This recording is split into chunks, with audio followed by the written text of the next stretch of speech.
Hi guys, welcome back to the channel. Brand new video, Marvel Contest of Champions. I've just come back in from tennis. I've had a good day at work. You know, saw my mum, saw my dad. Actually, I saw my dad and I talked to him about the Mephisto fight going badly. And obviously he had really this to say about it. So I messed up on a fight with Mephisto. Hang on, say that again. I messed up the fight with Mephisto. Right, what's that? It's a Marvel character.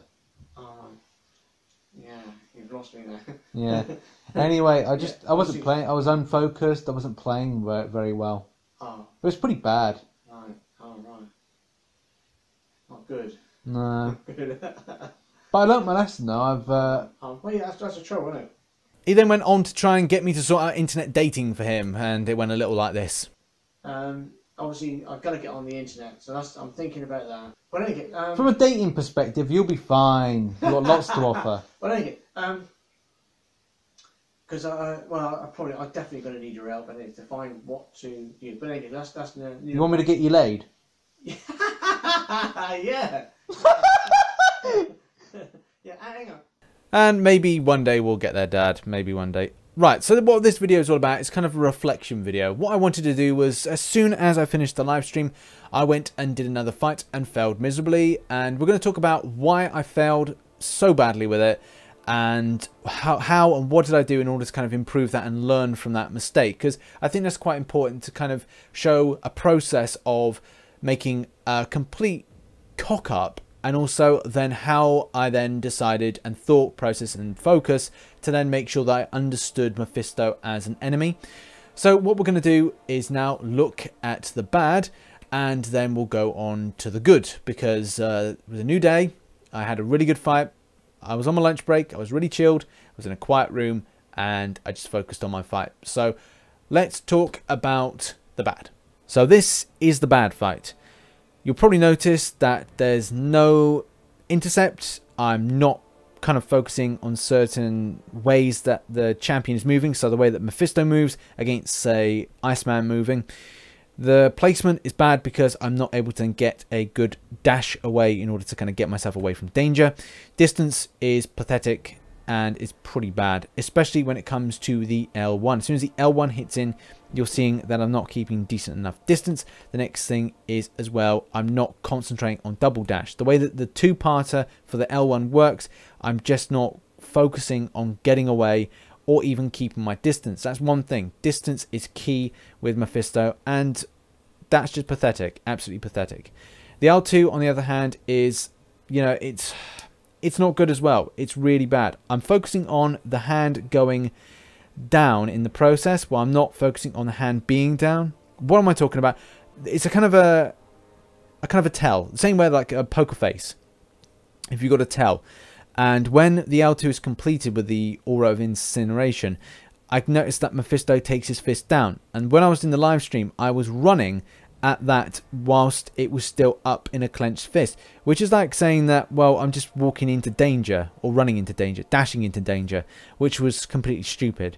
So as you can see, there was a lot of failings that I didn't really understand, and I wasn't really kind of concentrating with regards to the way the champion was kind of like working. Mephisto shouldn't have been that hard for me, and it just is lack of focus that that was there.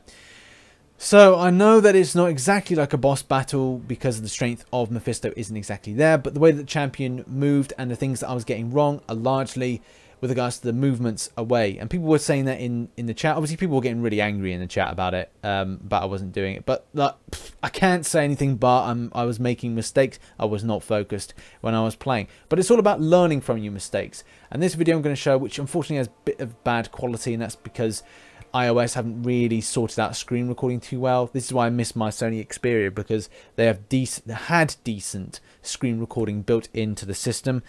So let's have a look at the good, and sorry about the quality. This is when things get good, and I mean good by understanding the way that Mephisto worked. And obviously I'm using a fight against J51, which is a dual target, and I'm learning a little bit with regards to keeping distance. As you can see, dexterity is kind of pinging off left, right and center, and I am focused a lot more on the way that the champion is moving. The distance is important in order to kind of avoid things like the L1 and the L2. And I'm looking at in particular for that fist coming down to a point where it's nearly by his side, at the point of then going, hey Rich, that's the point you got to run in and then kind of like break that and kind of sort out the enemy. I'm learning obviously about the regeneration side of things, but it's all about keeping my distance and playing cautiously. And the problem is I'm a very aggressive player, so learning to kind of do something that you're not comfortable with is important. You need to not always consider one thing as being the right way of kind of working, and that was the learning curve there. I hope a lot of people kind of take away from this is that you need to change what you do. You need to accept if you're making a mistake, and you need to capitalize on your mistakes. Make your greatest weakness your greatest strength. So thank you very much for watching this video. It's largely been about kind of process, understanding and improvement. Hopefully then maybe there's some people that may be struggling with Mephisto. I doubt it because a lot of people really did blast for it, but anyone that is, really it's all about understanding the way that the champion works. Not really with the animation side of things, but where the L1, the L2, and kind of keeping your distance and allowing them to kind of do their bit. Especially with Iceman being so kind of prolific with usage. And yeah, it's just been about learning. And I felt that I have learned quite a bit with regards to that. I think next time something like this comes around, I'll then get a dual target as kind of the boss and then fight against. But yeah, maybe it helps someone out. But I thought it'd be kind of good to do this video and kind of show my process of improvement and understanding where I was unfocused. And yeah, big learning curve. But thanks very much for supporting the channel and me anyway. Hopefully you enjoyed that little kind of funny bit at the start. I think if my dad watches, he's probably going to kill me. But it's all right. He doesn't have the internet, so hey, I'm fine. Thanks so much, guys, and see you for another video. Bye-bye for now.